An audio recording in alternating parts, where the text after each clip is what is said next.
We made it. It has been a journey, let me tell you that. We learned 11 knots, 11 different continuous sutures. We sutured bananas, silicone pads, our own incisions, and now a pig foot. Welcome to the final surgery. Oh my god, I like can't wait. I can't wait. It's gonna be so fun. Before that though, I'll be practicing on 2 bananas, 1 pig foot I'll be practicing on, and then I'll be doing the final surgery for the season finale, which you guys are watching right now. So, we are going to learn how to put our blade onto our scalpel. So you can use your fingers, yes, but we want to be careful. So, you're gonna take your needle holder. If you are younger, I would have adult supervision in the room. You're gonna take your needle holder and you're gonna go ahead and grab the blade. Don't grab like the tip, right? We want to hold pretty much in the middle of that body there. And then you're going to slide it almost on there like this, sort of slightly slanted, and then you're going to push down like that and hold this end down a little bit, and there you go. There's your blade. I took this one off so it's a little bent, but that is how you do it. And then of course we're gonna hold it like this and then grip the top like that. And then to remove the blade, you're gonna take your needle holder, you're gonna take the end of the blade. So you're gonna wanna lift it up and you're gonna wanna just pull it out like that. Be careful with that. You don't wanna stab anybody, right? So that's how you're gonna use your scalpel.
Banana. I did 2 different ones. I did the simple interrupted and then the horizontal mattress suture.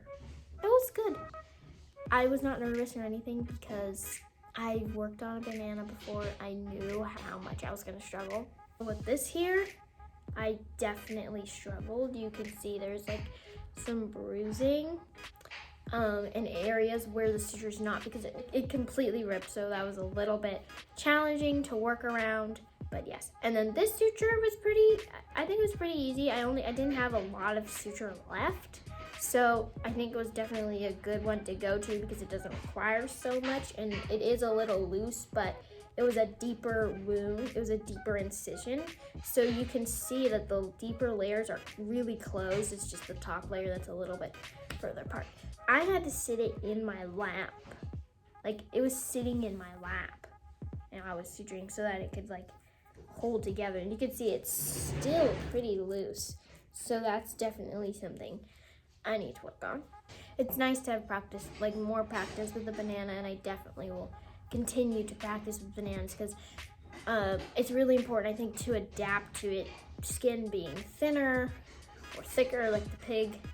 I don't know because I haven't done it with real skin, so I think practicing for both is really, really important so you're ready for any situation.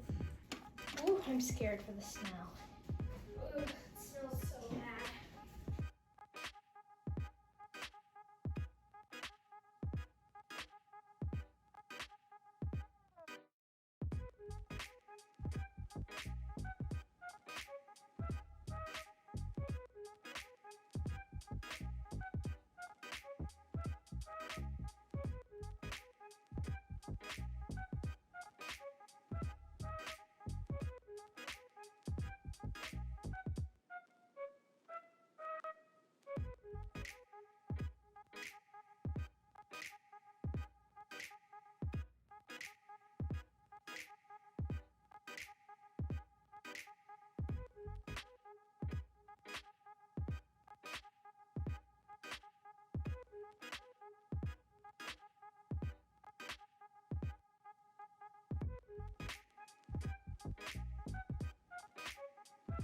Oh my gosh, the dermis is so hard to get through. Like, I've tried like over and over. I'm continuing to like just try to get through that dermis, but I think it's looking good so far.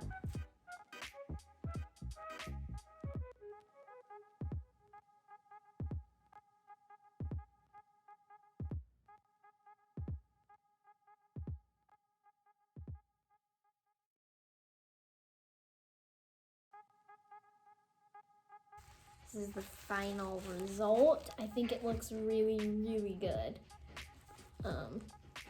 Yeah, this is the best subcuticular stitch I've ever done. I'm beyond proud of myself. So to end the season right, we're gonna be using my favorite polyester braided and use my favorite technique, which is the running locking.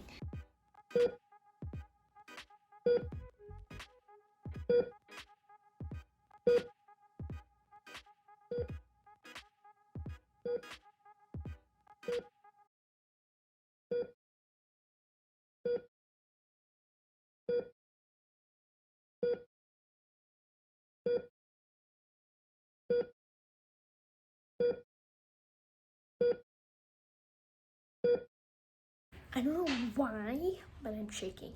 I guess it's just like the feeling of like, if I mess this up, did I even do anything during these past months? Like, I've worked so hard for this final surgery.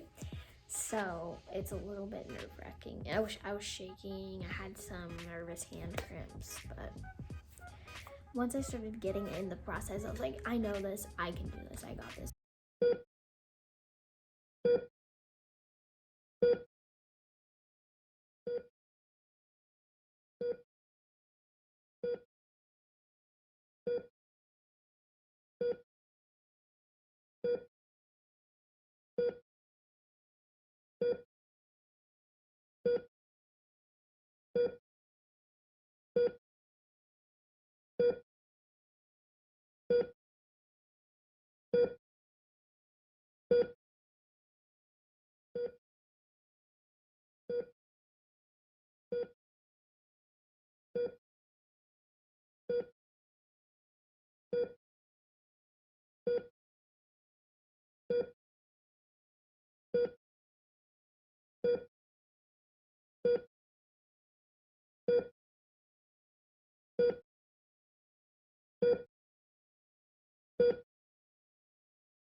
thought it was interesting.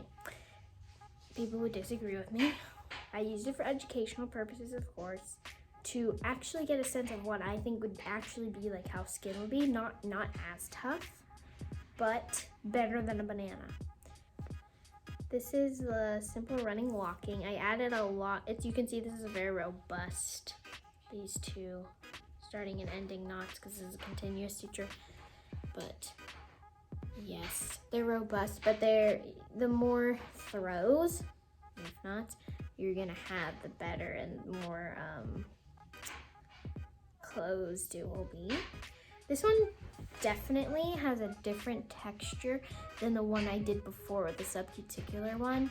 My favorites, my polypropylene, my top favorite suture, and then my suture technique, which is the running locking, which I just feel so confident about. So yeah, I thought that was a really great way to end things. Yeah, it's a little bit looser than it should be, but I think it's really good. I feel really bad for this pig, but then again, this is for educational purposes. I think I did really well. I'm super, super, super proud of myself for doing this, going through this. I think it's just really, really cool that I was able to do this. And it was such a cool experience, as you guys saw. So that's how my final surgery went.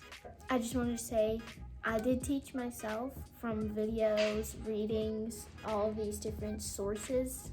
So if I'm doing something wrong, that's really important for me to know. So you can always comment that down below.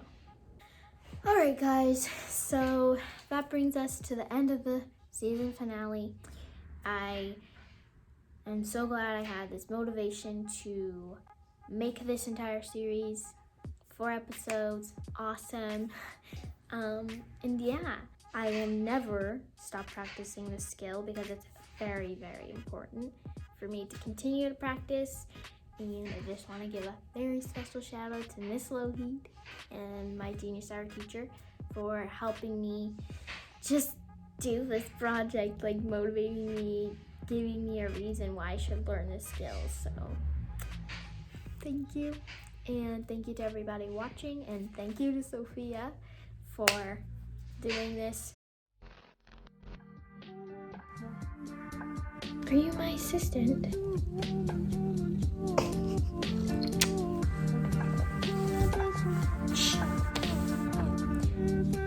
This banana doesn't have a face.